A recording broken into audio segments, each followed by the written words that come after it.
ഡാൻസും കളിക്കും, ചിലപ്പോൾ പാട്ടും പാടും, ചിലപ്പോൾ ഒരു ചിയേഴ്സ് പഠിക്കും. അത് എൻ്റെ ഇഷ്ടമാണ്, മനസ്സിലായോ? എന്ന് പറഞ്ഞാൽ അഴിഞ്ഞാട്ടമല്ലത്, അത് ഞാൻ പ്രമോഷന് പോകുന്നതാണ്. പിടികിട്ടിയോ? അത് എൻ്റെ ഇഷ്ടമാണ്. നീ നിന്റെ പെണ്ണുപിള്ളയുടെ കാര്യം നിനക്കൊന്നും പോയി അവിടെ പോയി കാണാനൊന്നും ആടാൻ പോലും പറ്റുന്നില്ലല്ലോ. ഞാൻ മെൻഷൻ ചെയ്ത വീഡിയോ ഇട്ടില്ലേ? വിഷപ്പല്ലേ വിഷപ്പാമ്പ്. അത് തന്നെ ഞാൻ പറഞ്ഞ നീ പിന്നെ അനുഭവിച്ചു കൂടുതലൊന്നും അനുഭവിക്കാല്ലേ വിഷപ്പാമ്പ്. ഫ്ലൈറ്റിലല്ല വൃത്തിയാണ് ഉള്ള അറിയാം, പക്ഷെ എന്നാലും എനിക്കൊരു മൈൻഡ് ഓക്കെ അല്ലേ. പറഞ്ഞോണ്ടിരിക്കുമ്പോ നമ്മളിങ്ങനെ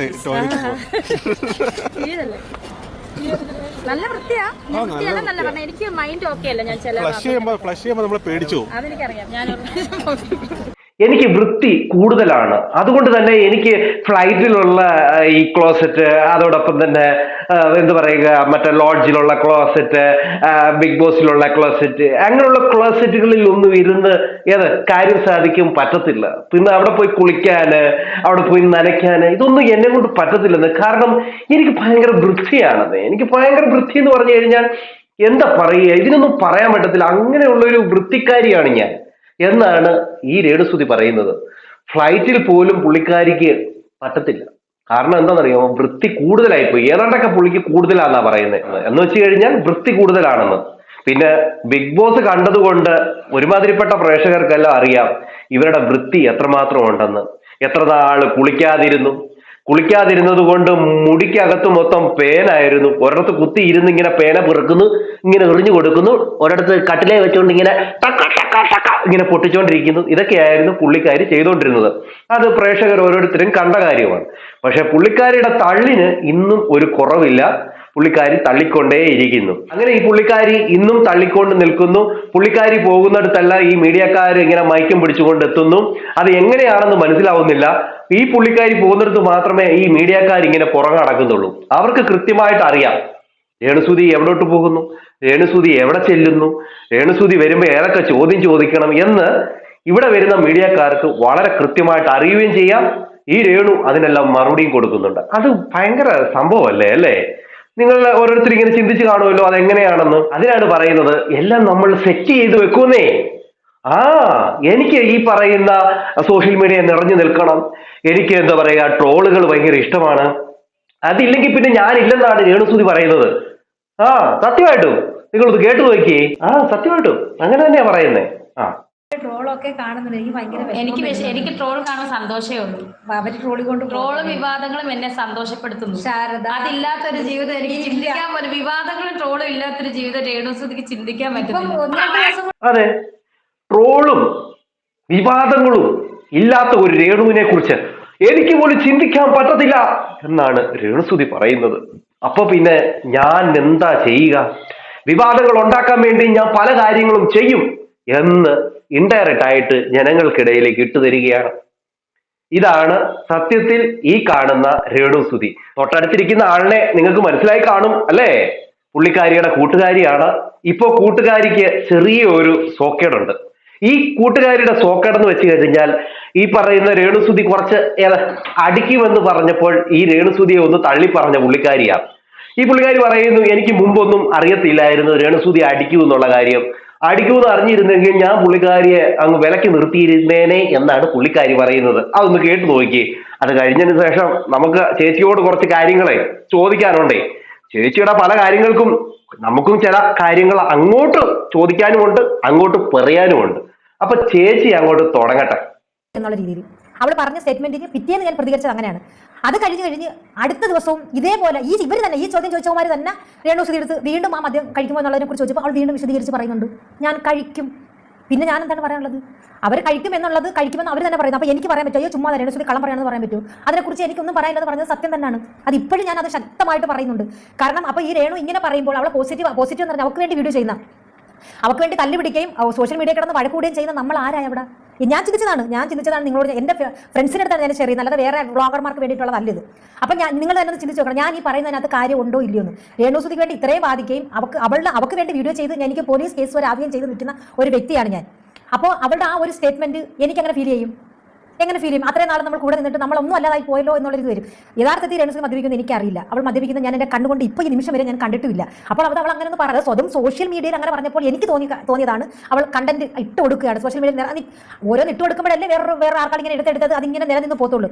അതിനുവേണ്ടി ഇട്ട് കൊടുത്തതാണ് എന്ന് തന്നെയായിരുന്നു ഞാൻ ചിന്തിച്ചത്. സത്യസന്ധമായിട്ട് ആദ്യം പറഞ്ഞ സ്റ്റേറ്റ്മെന്റ് ഞാൻ ഇങ്ങനെ ഒരു വീഡിയോ ഇട്ട് രണ്ടാമത് പറഞ്ഞത് എന്തുകൊണ്ട് നിങ്ങൾ പ്രതികരിക്കുന്നില്ല എന്നെ പ്രതികരിക്കാൻ കുറേ സാറന്മാരും ടീച്ചർമാരും ഇറങ്ങിയിട്ടുണ്ട്. അവർ ചോദിക്കുന്ന ചോദ്യത്തിന് ഉത്തരം കൊടുക്കുക എന്നെ പഠിപ്പിക്കുന്ന സാർമാരാണ്. എനിക്ക് മനസ്സിലായിരുന്നു തരാം. ഇപ്പോൾ ഞാൻ എൻ്റെ ഫ്രണ്ട്സിന് വേണ്ടിയിട്ട് തരുവാണ്. ഞാൻ ഒതുങ്ങി നിൽക്കുന്നത് എന്തിനാണ് എന്ന് നിങ്ങൾ ചോദിച്ചത് കൊണ്ട് മാത്രമാണ് ഞാൻ ഈ മറുപടി തരുന്നത്. നിങ്ങൾ തന്നെ ചിന്തിച്ചു, നമ്മളിപ്പോൾ ഒരാളെ സപ്പോർട്ട് ചെയ്തുകൊണ്ടിരിക്കുന്നത്, നമുക്കും കൂടി നെഗറ്റീവായിട്ട് വരുന്ന രീതിയിൽ ഒരു സ്റ്റേറ്റ്മെന്റ് നമ്മൾ പോസിറ്റീവായിട്ട് പറഞ്ഞുകൊണ്ടിരിക്കുന്ന ഒരാളുടെ വായിന്ന് വീഴുമ്പോൾ നമുക്ക് പിന്നെ അവിടെ എന്താണ് പ്രതികരിക്കാനുള്ളത്? ഒന്നുമില്ല. അതുകൊണ്ട് തന്നെയാണ് എനിക്ക് അതിനെക്കുറിച്ച് ആ സ്റ്റേറ്റ്മെന്റിനെ കുറിച്ച് ഒന്നും പറയാനില്ല എന്ന് പറഞ്ഞ് എൻ്റെ വ്യക്തം ഞാൻ നയമാക്കുക തന്നെ ചെയ്യുന്നുണ്ട്. അന്നേരവും ഞാൻ പറഞ്ഞു, ഇന്നേരവും ഞാൻ പറയുന്നുണ്ട്. പിന്നെ കിച്ചു വീടിനെ പുള്ളിക്കാരിയുടെ കാര്യം പറഞ്ഞു അല്ലേ? കാരണം പുള്ളിക്കാരി മദ്യം അടിക്കുന്നൊന്നും എനിക്കറിയത്തില്ലായിരുന്നു. അടിക്കത്തില്ലെന്നൊക്കെ വിചാരിച്ചുകൊണ്ടാണ് ഞാൻ സപ്പോർട്ട് ചെയ്തുകൊണ്ട് കാര്യം പറഞ്ഞു. പക്ഷെ പുള്ളിക്കാരി മദ്യം അടിക്കുന്നു എന്ന് പറഞ്ഞപ്പോൾ എനിക്ക് പുള്ളിക്കാരിയുടെ നിലപാടിനോട് അങ്ങോട്ട് യോജിക്കാൻ പറ്റുന്നില്ല. കാരണം പുള്ളിക്കാരി എന്നോട് പോലും പറഞ്ഞിട്ടില്ല അടിക്കുമെന്നുള്ള കാര്യം. എന്നാൽ ചേച്ചി ഈ ലൈവിലിരുന്ന സമയത്ത് ചേച്ചിയുടെ മുമ്പിൽ വെച്ചാണ് ഈ പറയുന്ന രേണു ചേച്ചി ഒരു വർത്തമാനം പറഞ്ഞത്. അന്നും പറഞ്ഞിരുന്നു ഞാൻ ബാറിൽ പോകും, രണ്ടടിക്കും, വേണമെങ്കിൽ ഒന്ന് ആട്ടവും ആടും ഡാൻസും കളിക്കും എന്നൊക്കെ പറഞ്ഞിരുന്നു. അല്ല കണ്ടിരുന്ന ഇല്ല എങ്കിൽ അതൊന്ന് പറയുന്നത് കേട്ടു നോക്കൂ. ഡാൻസർ അല്ലേ? അപ്പൊ ഡാൻസർ അല്ല, ബാർ റെസ്റ്റോറന്റിന്റെ പ്രൊമോഷൻ എടുക്കുന്ന ആളാണ് ദുബായ് ബഹറിലോ. അപ്പൊ ഡാൻസ് കളിക്കാൻ അറിയാവുന്ന പാട്ട് പാടും, ചിലപ്പോ ഇങ്ങനെ ഡാൻസ് കളിക്കും. നിനക്ക് എന്താടാ ആ ഷഡ്ഡിക്കട ഉൾക്കാൻ? നീ എന്നെ ഷഡ്ഡി ഇടത്തില്ലേ? ഷഡ്ഡി ഇത്ര നാണം കെട്ട ഏർപ്പാടാണോ? ഷഡ്ഡിക്കട ഉൾക്കാണ്ട് ചെയ്യാൻ പോകും. നിനക്ക് എന്താണ്? നിനക്ക് വല്ല പ്രശ്നമുണ്ടോ? ബാറിൽ ഡാൻസും കളിക്കും, ചിലപ്പോൾ പാട്ടും പാടും, ചിലപ്പോൾ ഒരു ചിയേഴ്സ് പഠിക്കും. അത് എൻ്റെ ഇഷ്ടമാണ്, മനസ്സിലായോ? എന്ന് പറഞ്ഞാൽ അഴിഞ്ഞാട്ടമല്ല, അത് ഞാൻ പ്രൊമോഷന് പോകുന്നതാണ്. പിടികിട്ടിയോ? അത് എൻ്റെ ഇഷ്ടമാണ്. അതെന്റെ ഇഷ്ടമാണ്, അത് അഴിഞ്ഞാട്ടമൊന്നുമല്ല. വേണേ ഞാനൊന്ന് ചിയേഴ്സ് പഠിക്കും. ആരുടെ മുമ്പിൽ ഇരുന്നാ പറയുന്നത്? ഈ ചേച്ചിയുടെ മുമ്പിൽ ഇരുന്നിട്ടാ. എന്നിട്ടാണ് ഈ ചേച്ചി പറയുന്നത് എനിക്കൊന്നും അറിയത്തില്ല, ഈ പുള്ളിക്കാരി അടിക്കുന്ന കാര്യം എനിക്ക് മുമ്പ് അറിയത്തില്ലായിരുന്നു എന്ന് പറഞ്ഞിട്ട് തള്ളുന്നത്. ഓക്കെ, അതവിടെ നിൽക്കട്ടെ. ഇനിയുമാണ് നമ്മൾ ഒരു കാര്യത്തിലേക്ക് പോകുന്നത്. ഈ പുള്ളിക്കാരി എന്തു പറഞ്ഞാലും, ഏത് ലൈവ് ഇട്ടാലും, ഏത് വീഡിയോ ഇട്ടാലും ആ വീഡിയോകളിലെല്ലാം ബിഷപ്പിനെ വലിച്ചിട്ടുകൊണ്ട് വരുന്നുണ്ട്. കഴിഞ്ഞൊരു വീഡിയോയിലും ഈ പുള്ളിക്കാരി ബിഷപ്പിനെ വലിച്ചിടുന്നുണ്ട്. എന്തായാലും അതിനെക്കുറിച്ച് നമുക്ക് കുറച്ച് സംസാരിക്കാനുണ്ട്. അതുകൊണ്ട് തന്നെ പുള്ളിക്കാരി അങ്ങോട്ട് പറഞ്ഞു തുടങ്ങട്ടെ അല്ലേ? ഒരു 4.5 മാസത്തിന് മുമ്പുള്ള വീഡിയോസ് എടുത്ത് നോക്കിയാൽ 4.5 മാസത്തിന് മുമ്പ് പറഞ്ഞ കുറെ വിഷയങ്ങളും കുറെ കാര്യങ്ങൾ പിന്നെ നീയൊക്കെ കിടന്ന് ഭയങ്കരമായിട്ട് പറയുന്നില്ല, ഇത്രയും നന്ദി ഇല്ലാത്തവള്, ബിഷപ്പിന്റെ അടുത്ത് ഇത്രയും നന്ദി. എന്താണ് രേണുസുതിയും കുടുംബം ബിഷപ്പിന്റെ അടുത്ത് കാണിച്ച നന്ദി കേട്? അത് പറയാൻ കഴിയാത്തടത്തോളം കാലം നീയൊക്കെ കിടന്ന് കുരച്ചിട്ട് ഒരു കാര്യവുമില്ല. അത് ഒരു തെളിവ് നിനക്കൊക്കെ കൊണ്ടുതരാൻ പറ്റുമോ? ബിഷപ്പിന്റെ അടുത്ത് ഇങ്ങനെ പറഞ്ഞ വീഡിയോ ആണ്, ബിഷപ്പിന്റെ അടുത്ത് രേണുസുതി കുടുംബം കാണിച്ച തെളിവിതാ എന്ന് പറഞ്ഞിട്ട് ഒരെണ്ണം കൊണ്ടുതരാൻ നിങ്ങൾക്ക് പറ്റുമോ? ഒന്നുമില്ല. സോഷ്യൽ മീഡിയയുടെ മുമ്പിൽ വന്ന് അപഹാസ്യനായിട്ട് കുറെ വീഡിയോ ഇട്ടത് ബിഷപ്പാണ്. ആ വീഡിയോ കണ്ടതുകൊണ്ടാണ് ഞാൻ അതിനെ പ്രതികരിച്ചത്. അല്ലാതെ ബിഷപ്പിന്റെ വീട്ടിൽ ചെന്ന് കയറി ഞാൻ അങ്ങനെ ഭീഷണിപ്പെടുത്തുകയോ വീഡിയോ കോൾ വിളിക്കുകയോ സാധാ കോൾ വിളിക്കുകയോ ഒന്നും ചെയ്തിട്ടില്ല. ഇന്ന് വരെ എനിക്ക് അതുമായിട്ട് യാതൊരു കോൺടാക്റ്റും ഇല്ല. എന്റെ കൺമുന്നിൽ വന്ന വീഡിയോ എടുത്ത് പ്രതികരിക്കാൻ മാത്രമാണ് ഞാൻ ചെയ്തത്. പിന്നെ വീണ്ടും ഒന്നും കൂടി അതെടുത്ത് ഇടിപ്പിക്കണം എന്നുണ്ടെന്നുണ്ടെങ്കിൽ ഇടുന്നതിന് എനിക്ക് യാതൊരു മടിയുമില്ല. മേഡം അങ്ങോട്ട് എടുത്തിട്ടാട്ടെ, എടുത്തങ്ങോട്ട് ഇടണമെന്നേ. എന്താണ് മേഡം പറയാനുള്ളതും എന്താണ് മേഡം എടുത്തിടാനുള്ളതും എന്ന് വെച്ച് കഴിഞ്ഞാൽ അങ്ങോട്ട് എടുത്തിട്ടാട്ടെ, ഞങ്ങളൊന്ന് കാണട്ടെ. പിന്നെ ഇതിൻ്റെ ഇടയിൽ മേഡം ഒരു കാര്യം പറഞ്ഞിരുന്നു, ബിഷപ്പാണ് എല്ലാം എന്ന് പറഞ്ഞത്. നിങ്ങൾ ആരും ഒന്നും പറഞ്ഞില്ല, രേണുസുതി ഒന്നും പറഞ്ഞില്ല. രേണുസുതി തങ്കമാണ്, തനി തങ്കമായിട്ടുള്ള ഒരാളാണ്. വസ്തു കൊടുത്തവരെ ഒന്നും പറഞ്ഞിട്ടില്ല, വീട് വെച്ച് കൊടുത്തവരെ ഒന്നും പറഞ്ഞിട്ടില്ല, മതിൽ കെട്ടാൻ പൈസ കൊടുത്തവരെ ഒന്നും പറഞ്ഞില്ല, അവർക്ക് വേണ്ടി പേപ്പർ റെഡിയാക്കി കൊടുത്തവരെ ഒന്നും പറഞ്ഞിട്ടില്ല, അവർക്ക് വേണ്ടി സഹായം ചെയ്തിട്ടുള്ള ഓരോരുത്തരെ കുറിച്ചും ഒന്നും പറയാത്ത ഒരാളാണ് ഈ പറയുന്ന രേണാസുന അല്ലേ? ആണ്, സത്യമായിട്ടുമാണ്. ഞങ്ങളാണ് പൊട്ടന്മാര്, അല്ലെ ഞങ്ങൾക്കാണ് ബുദ്ധിയില്ലാത്തവര്, ഞങ്ങള് ഒന്നും അറിയാതെ അങ്ങ് പറഞ്ഞു പോയതാ എന്ന് ഞങ്ങൾ പറയുമെന്ന് നിങ്ങൾ വിചാരിക്കുന്നുണ്ടാവും ഇല്ലയോ? അല്ലയോ എൻ്റെ പൊണ്ണ സപ്പോർട്ട് ചേച്ചി? അപ്പൊ സപ്പോർട്ട് ചേച്ചി ഇതൊന്ന് കണ്ടു നോക്കി. ട്രാജഡി ഉണ്ടായെന്ന് പറഞ്ഞില്ലേ? രേണുസുതിക്കെതിരെ ഇട്ട ബിഷപ്പിന്റെ വീഡിയോയ്ക്ക് ഞാൻ മെൻഷൻ ചെയ്ത വീഡിയോ ഇട്ടില്ലേ? ബിഷപ്പല്ലേ? ബിഷപ്പാമ്പ്. അതന്നെ ഞാൻ പറഞ്ഞ. ആ ബിഷപ്പ് ഇന്നലെ ആ സ്റ്റേഷന്റെ പേര് തൃക്കൊടുത്താനം. നല്ല അയ്യോ, തൃക്കൊടുത്താനം പോലീസ് സ്റ്റേഷനിൽ കൊണ്ടുവന്ന് എന്റെ പേർക്ക് പരാതി കൊടുത്തു. ബിഷപ്പാമ്പ് എന്ന് പറഞ്ഞ നീ പിന്നെ അനുഭവിക്കാല്ലേ ബിഷപ്പാമ്പ്. അതെ, വിഷപ്പാമ്പ് എന്ന് പറഞ്ഞു നടന്ന ആൾക്കാരാണ് ഈ പറയുന്ന രേണുസുതിയും അതോടൊപ്പം തന്നെ ഈ പറയുന്ന തൊട്ടടുത്തിരിക്കുന്ന ഈ ചേച്ചിയും. എന്നിട്ടാണ് ഇപ്പോൾ വന്നിരുന്നിട്ട് പറയുന്നത് ഞങ്ങളൊന്നും പറഞ്ഞില്ല, എല്ലാം പറഞ്ഞത് ബിഷപ്പാണ് എന്ന രീതിയിൽ പറഞ്ഞുകൊണ്ടിരിക്കുന്നത്. എന്ത് വിരോധാഭാസമാണ് പറയുന്നതെന്നുള്ള കാര്യം നിങ്ങൾ ചിന്തിച്ചോണേ. അദ്ദേഹത്തിന്റെ സ്ഥാനിക ചിഹ്നങ്ങളെ കളിയാക്കിക്കൊണ്ട് പറഞ്ഞ ആൾക്കാരാണ്. അത് മാത്രവുമല്ല, അദ്ദേഹത്തിന്റെ വസ്ത്രത്തെ, അദ്ദേഹത്തിന്റെ ക്യാരക്ടറിനെ എല്ലാം പറഞ്ഞ് കളിയാക്കിയ ആൾക്കാരാണ് ഇവര്. എന്നിട്ടാണ് കുത്തിയിരുന്നിട്ട് ന്യായവാദം അടിച്ചുകൊണ്ടിരിക്കുന്നത്. ഇതല്ല അവർ പറയുന്ന ബാക്കി കാര്യം കേട്ടു നോക്കി. മനസ്സിലായല്ലോ? അന്ന് നിർത്തിയതാണ് ഞാൻ ആ വീഡിയോ പറച്ചിലും വീഡിയോ ഇടലും. പിന്നെ വീണ്ടും തുടങ്ങിയത് എങ്ങനെയാണെന്ന് വെച്ചാൽ, എനിക്ക് എതിരെ ആരൊരു വീഡിയോ ഇട്ടാലും, രേണുവിനെതിരെ ഒരു വീഡിയോ ഇട്ടാലും അതിന്റെ താഴെ ചെന്ന് ദൈവം നിങ്ങളെ രക്ഷിക്കും എന്ന് പറഞ്ഞ് അങ്ങനെ എല്ലാവരുടെയും ബ്ലോഗ് കാണുന്നെങ്കിൽ എല്ലാവർക്കും അങ്ങനെ പറയാത്തെന്ത്? അതെന്ത്? അപ്പം രേണുവാണ് അന്തസ്സായിട്ട് ജീവിക്കുന്നത്, ബിഷപ്പാണ് അന്തസ്സായിട്ട് ജീവിക്കുന്നത്. രേണുവിന്റെ കാര്യം പറഞ്ഞ് രേണുവിന്റെ കാര്യം നോക്കുന്നത് പിന്നാലെ നടന്ന് രേണുവിനെ കുറ്റം പറയുന്നതിൽ അപ്രീഷിയേറ്റ് ചെയ്യുകയും സജീനായ കുറ്റം പറയുന്നതിൽ അപ്രീഷിയേറ്റ് ചെയ്യുന്ന ആരാണ് ഈ സോഷ്യൽ മീഡിയ നിറഞ്ഞ് നിൽക്കണമെന്ന് പറഞ്ഞ് ഓരോ കമന്റുമായിട്ട് വരുന്നത്? ബിഷപ്പ് എന്ന് പറയുന്ന ആ വ്യക്തിക്ക് അങ്ങനെ ചെയ്യാമെങ്കിൽ സാധാ ബ്ലോഗറായി ഞങ്ങൾക്ക് ഇങ്ങനെ സംസാരിക്കാം. ആണോ? അങ്ങനെയാണെങ്കിൽ നിങ്ങൾ പറയുന്ന പോലെ ഇനി തൊട്ട് ബിഷപ്പ് ചെയ്യാം. കാരണം ബിഷപ്പ് ഇനി ഒരു മൂലയ്ക്ക്, നിങ്ങൾ പറഞ്ഞതുപോലെ, നിങ്ങളും നിങ്ങളുടെ ചേച്ചിയും പറഞ്ഞതുപോലെ തന്നെ ഒരു മൂലയ്ക്ക് പ്രാർത്ഥിച്ച് കുത്തിയിരിക്കാം. അങ്ങനെ ചെയ്യാം. ഇനി നിങ്ങൾ ഈ രേണു പറഞ്ഞില്ലായിരുന്നോ അന്ന്, ഞാൻ അങ്ങോട്ട് ചെല്ലുമ്പോ കാണിച്ചു കൊടുക്കാം എന്നൊക്കെ പറഞ്ഞില്ലായിരുന്നോ? എന്ന് പറഞ്ഞ പോലെ തന്നെ നിങ്ങൾ ചെല്ലുമ്പോൾ നിങ്ങളെ പേടിച്ചുകൊണ്ട് ഒരു മൂലയ്ക്ക് അദ്ദേഹം പ്രാർത്ഥിച്ച് ഒരു മൂലയ്ക്ക് കുത്തിയിരിക്കാം. ബിഷപ്പിന് ഒരു കമന്റ് ബോക്സിൽ പോയി കമന്റ് ഇടാനും പറ്റത്തില്ല, അല്ലേ? നിങ്ങളെക്കാട്ടിലും ലോകം കണ്ട ഒരാളാണ് അദ്ദേഹം ലോകം മൊത്തം സഞ്ചരിച്ച് മിഷനറി പ്രവർത്തനവുമായിട്ട് നടന്ന ഒരാളാണ്. അദ്ദേഹം പലർക്കും സഹായം ചെയ്തിട്ടുള്ള ഒരാളാണ്. അദ്ദേഹം വലിയ രീതിയിൽ സാമ്പത്തികമായിട്ട് വലിയ ഉന്നതി നിൽക്കുന്ന ഒരാളൊന്നുമല്ല. എങ്കിൽ പോലും അദ്ദേഹത്തെ കഴിയാവുന്ന കാര്യങ്ങൾ അദ്ദേഹം ഈ സമൂഹത്തിന് വേണ്ടി ചെയ്യുന്നുണ്ട്. നല്ല നല്ല കാര്യങ്ങൾ ചെയ്യുന്നുണ്ട്. വീടില്ലാത്തവർക്ക് വീട് വെച്ച് കൊടുക്കുന്നുണ്ട്. അതോടൊപ്പം തന്നെ സ്ഥലം വിട്ടുകൊടുക്കുന്നുണ്ട്. അങ്ങനെ തുടങ്ങി എല്ലാ കാര്യങ്ങളും അദ്ദേഹം ചെയ്യുന്നുണ്ട്. അദ്ദേഹം ഈ സോഷ്യൽ മീഡിയയിൽ നിങ്ങളെപ്പോലെ, നിങ്ങളുടെ ചേച്ചിയെ പോലെ വൈറലായി നിൽക്കുന്ന ഒരാളൊന്നുമല്ല. അദ്ദേഹം ചെയ്യുന്ന ഒരു പ്രവർത്തനം പോലും നാടറിയാതെ ഇരിക്കുന്ന ഒരു കാര്യമായിരുന്നു. നിങ്ങളാണ് ഈ പറയുന്ന മനുഷ്യനെ ഈ രീതിയിൽ സോഷ്യൽ മീഡിയയിൽ അവഹേളിക്കാനായിട്ട് ഇട്ടുകൊടുത്തത്. നിങ്ങളും നിങ്ങളുടെ ആ പറയുന്ന രണാസുന എന്ന് പറയുന്ന അവരും കൂടി. നന്ദിയില്ലാത്ത രേഷ്മ പി തങ്കച്ചനും പിന്നെ നിങ്ങളും കൂടി. എന്നിട്ട് പിന്നെയും വന്നിരുന്നിട്ട് നിങ്ങളുടെ വീഡിയോയിലെല്ലാം പിന്നെയും ബിഷപ്പിനെ കൊണ്ടിട്ടുകൊണ്ടിരിക്കുകയാണ്. കൊണ്ടിടുന്നത് എന്തിനാണ്? നിങ്ങൾ ബിഷപ്പിനെ ഇങ്ങനെ ചൊറിഞ്ഞുകൊണ്ടിരിക്കും. ബിഷപ്പിന്റെ വായിൽ നിന്ന് എന്തെങ്കിലും ഒന്ന് വീഴ്ത്തണം, വീഴ്ത്തിയിട്ട് അതേ കയറി അങ്ങോട്ട് പിടിക്കണം, എന്നിട്ട് ബിഗ് ബോസിലേക്ക് കയറണം. ഇതാണ് നിങ്ങളുടെ ഇത് തന്നെയായിരുന്നു ഈ പറയുന്ന രേഷ്മ പി തങ്കച്ചനും. ഇങ്ങനെ കുത്തിക്കൊണ്ടിരുന്നു. ഒടുവിൽ ബിഷപ്പിന്റെ കയ്യിൽ നിന്ന് ബിഷപ്പ് ഒരു മറുപടി കൊടുത്തു. അതേ പിടിച്ച് അങ്ങ് കേറ്റമായിരുന്നു. ആ കേറ്റത്തിൽ പുള്ളിക്കാരി എവിടെ എത്തി? ബിഗ് ബോസിലും എത്തി, ഇല്ലേ? ചേച്ചി ബാക്കി പറഞ്ഞാട്ടെ. ഇന്ന് വരെ ഞാൻ അയാളെ ഓരോരുത്തും ചീത്ത വിളിക്കുക ഒന്നും പറയൊന്നും ചെയ്തിട്ടില്ല. കാണുന്നത് പറയുന്നു, അത്രേ ഉള്ളൂ. എന്റെ ഒരു പേഴ്സണൽ കാര്യം ഒരു റിയാക്ഷൻ വീഡിയോ ചെയ്തപ്പോഴും അതിന്റെ പിന്നിൽ ദൈവം ഉണ്ടെന്ന്. അല്ല ചേച്ചി എന്താ പറഞ്ഞേ? ഞാനൊന്നും പറഞ്ഞിട്ടില്ലെന്നോ? നിങ്ങളൊന്നും പറഞ്ഞിട്ടില്ല. പിന്നെ ബിഷപ്പ് ചുമ്മാ പറഞ്ഞതാണോ ഇതൊക്കെ?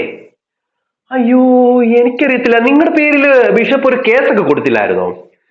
നിങ്ങളൊന്നും പറയാഞ്ഞിട്ടാണോ ബിഷപ്പ് കൊണ്ട് ആ കേസൊക്കെ കൊടുത്തത്? അങ്ങനെയാകാൻ വഴിയില്ലല്ലോ. ബിഷപ്പ് ചുമ്മാ കൊണ്ടുവന്ന ഒരാൾക്കെതിരെ കേസൊന്നും കൊടുക്കത്തില്ല. നിങ്ങൾ എന്തോ പറഞ്ഞിട്ടുണ്ട്. നമുക്കൊന്ന് കേട്ടു നോക്കാം. ഇവര് പറഞ്ഞ പല കാര്യങ്ങളും ഉണ്ടേ.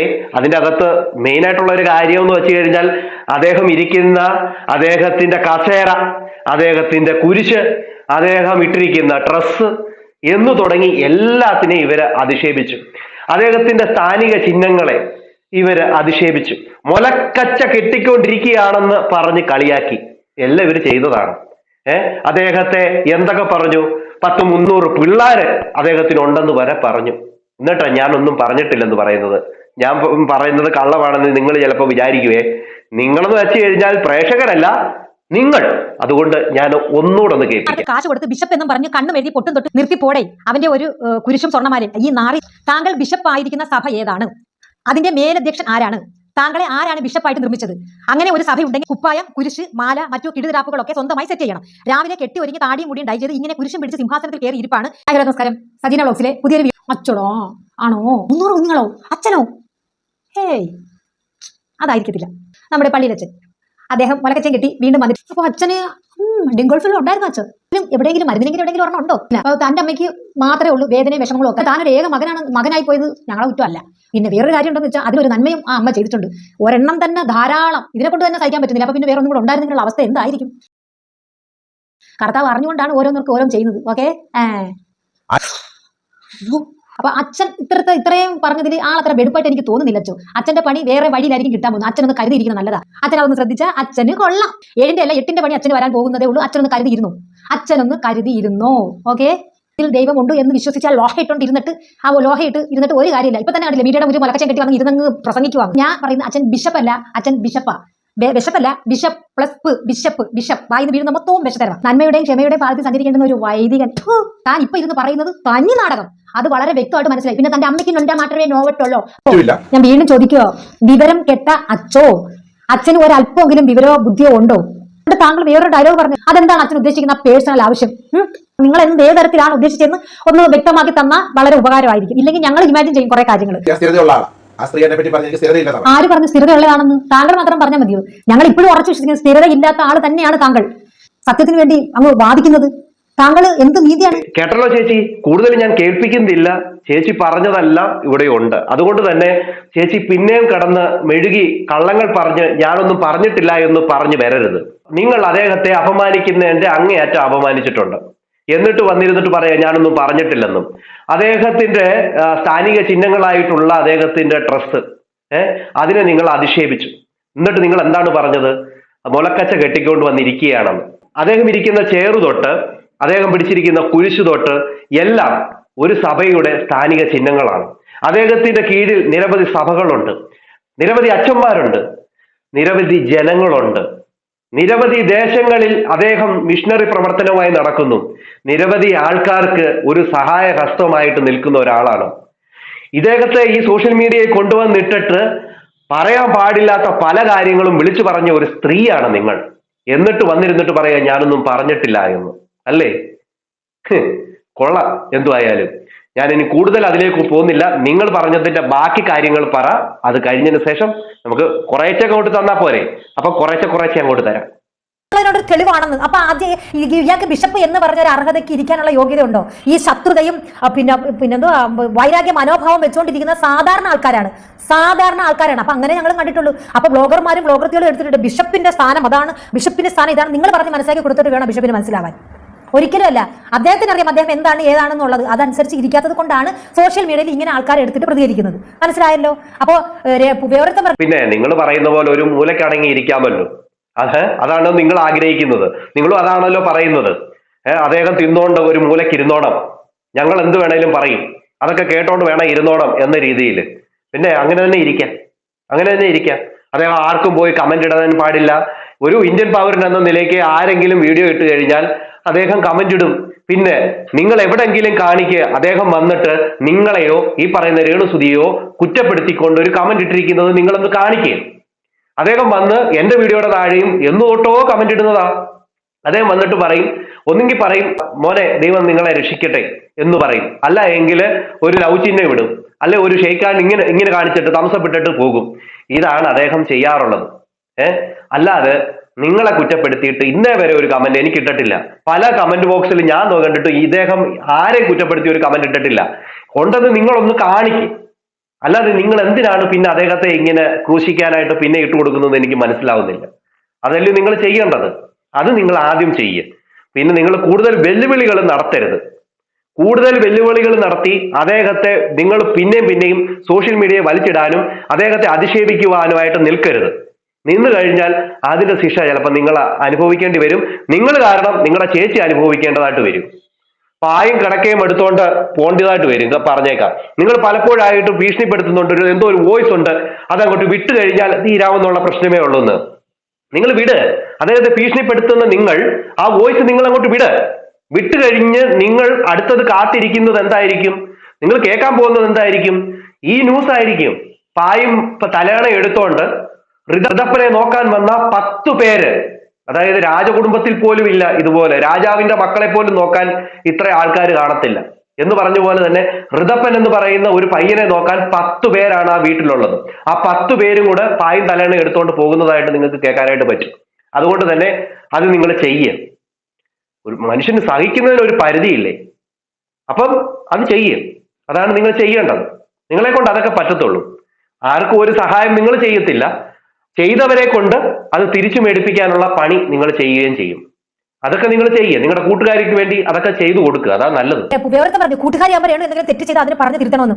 നീ എടുത്ത് നോക്കടാ, നീ ഈ പറയുന്ന എല്ലാവർക്കും വേണ്ടിയിട്ടാ ഒരു ലൈവ് ഞാൻ പോയിക്കൊണ്ടിരുന്നപ്പോൾ രേണുസുതി ഞാൻ ബിഷപ്പ് എന്ന് പറഞ്ഞപ്പോൾ ബിഷപ്പാമ്പെന്ന് പറഞ്ഞപ്പോൾ ഞാൻ അവിടെ വാ പൊത്തുന്നുണ്ട്. അത് നീ വ്യക്തമായിട്ട് നോക്കി കണ്ടാൽ മനസ്സിലാക്കും. രണ്ടാമത് ഈ സമയത്ത് ഞങ്ങൾ ഒരു ലൈവ് അല്ല ഒരു വ്ലോഗ് ചെയ്തപ്പോഴും ബിഷപ്പ് അങ്ങനെയാണെന്ന് ഞാൻ അങ്ങോട്ട് ചെല്ലുമ്പോൾ ഇന്ന് കാണാം അപ്പുറത്ത് അവൾ വെറും തമാശയായിട്ടാണ് അത് പറഞ്ഞത്. ഞങ്ങൾ അതുകൊണ്ട് അവിടെ ചിരിച്ചത്. നിനക്കൊക്കെ അതിനകത്തുനിന്ന് ഇങ്ങനെ ചീഴ്ന്നിട്ട് എങ്ങനെ പറയാം കാട്ടിച്ച് വെച്ചിട്ട് അതിനകത്തുനിന്ന് കൈകൊണ്ട് ഇങ്ങനെ തപ്പി തടഞ്ഞ് തരി പറക്കി എടുക്കുന്ന സ്വഭാവമാണ് നിനക്കൊക്കെ ഉള്ളത്.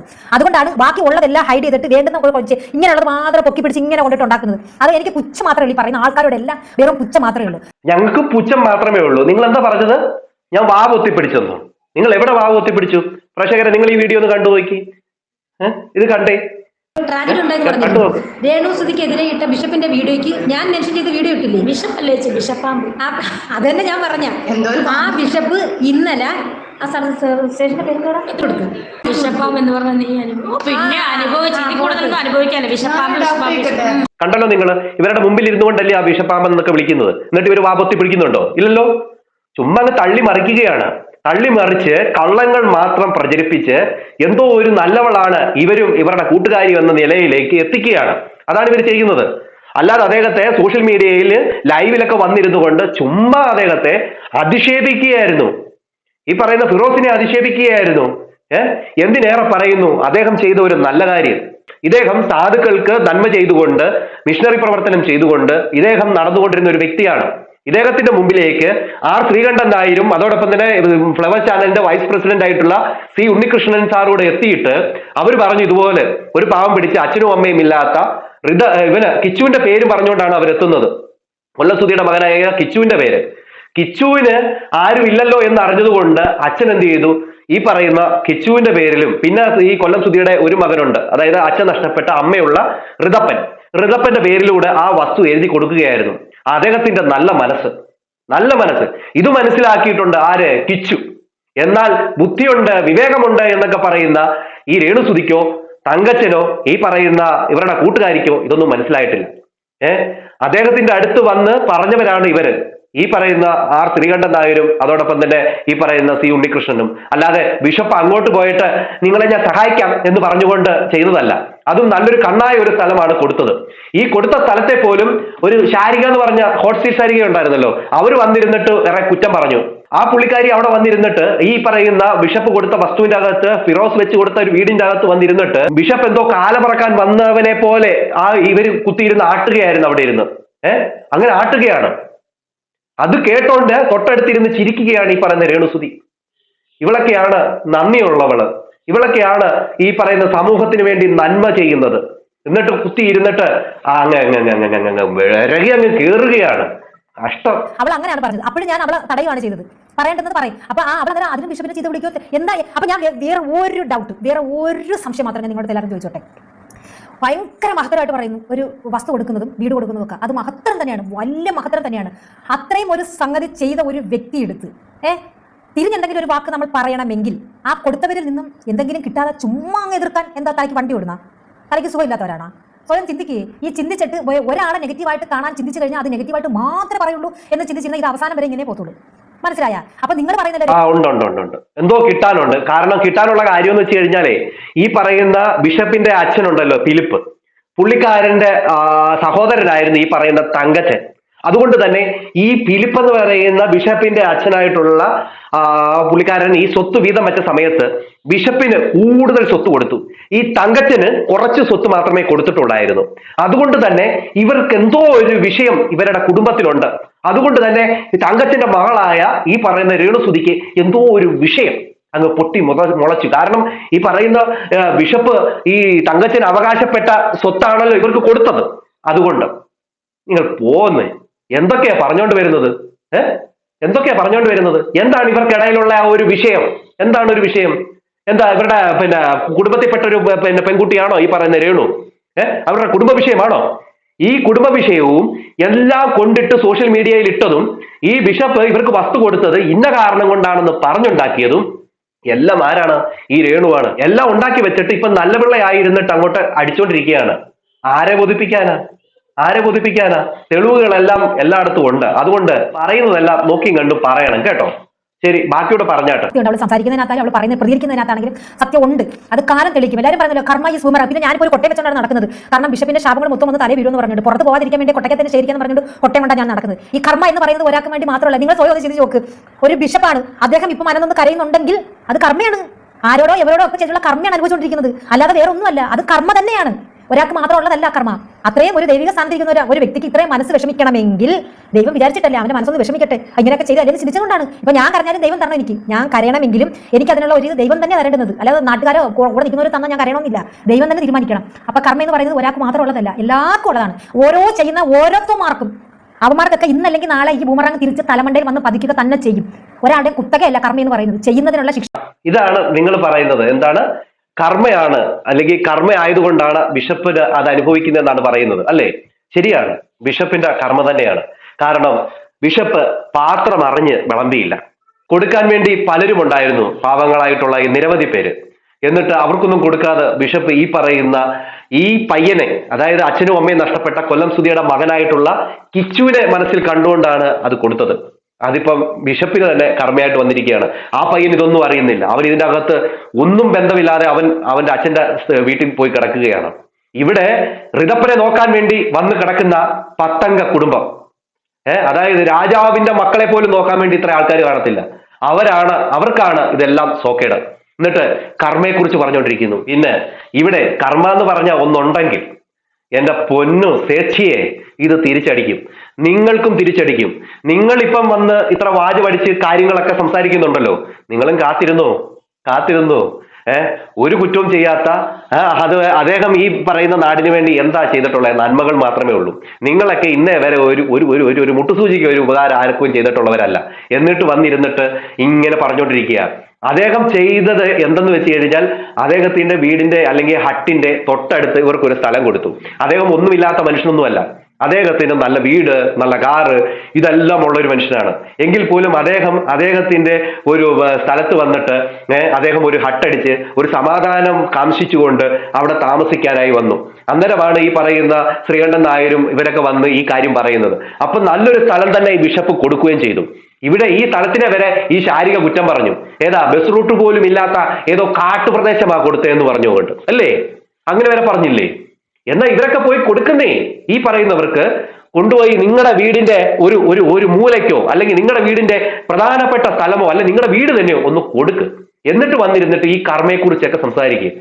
ഇവിടെ ഞാൻ പിന്നെയും പറയുന്നു, ഈ പറയുന്ന ബിഷപ്പിനെ ഉപദ്രവിക്കുന്നതിന്റെ ഫലമായിട്ട് നിങ്ങൾക്ക് കിട്ടാൻ പോകുന്നതിന്റെ ശിക്ഷ വേറെ ഒന്നുമല്ല. അത് നിങ്ങൾ മനസ്സിലാക്കിക്കൂ. നിങ്ങളുടെ സഭയിൽപ്പെട്ട അല്ലെങ്കിൽ നിങ്ങൾ വേറൊരു ഇതിൽപ്പെട്ട ഒരാളാണ്. നിങ്ങളുടെ സഭയിലുള്ള അല്ലെങ്കിൽ നിങ്ങളുടെ എന്താ പറയാ മതത്തിലുള്ള ആരെയും നിങ്ങൾ ഇതുപോലെ പുച്ഛിക്കത്തില്ല. പക്ഷേ എങ്കിൽ ഇവിടെ നിങ്ങൾ ചെയ്യുന്നത് എന്താണ്? ഒരു പുരോഹിതനെ നിങ്ങൾ അധിക്ഷേപിക്കുകയാണ്. പുരോഹിതൻ മാത്രമല്ല, അദ്ദേഹം ഒരു ബിഷപ്പാണ്, ഒരു സഭയുടെ ഒരു മേൽ അധ്യക്ഷനാണ്. അദ്ദേഹത്തെയാണ് നിങ്ങൾ അധിക്ഷേപിച്ചുകൊണ്ടിരിക്കുന്നത്. അദ്ദേഹത്തിന് എന്താ സഭയുണ്ടോ എന്ന് ചോദിക്കുന്നു. അദ്ദേഹം എന്താ പറയാ കാശ് കൊടുത്ത് വാങ്ങിച്ചതാണെന്ന് പറയുന്നു.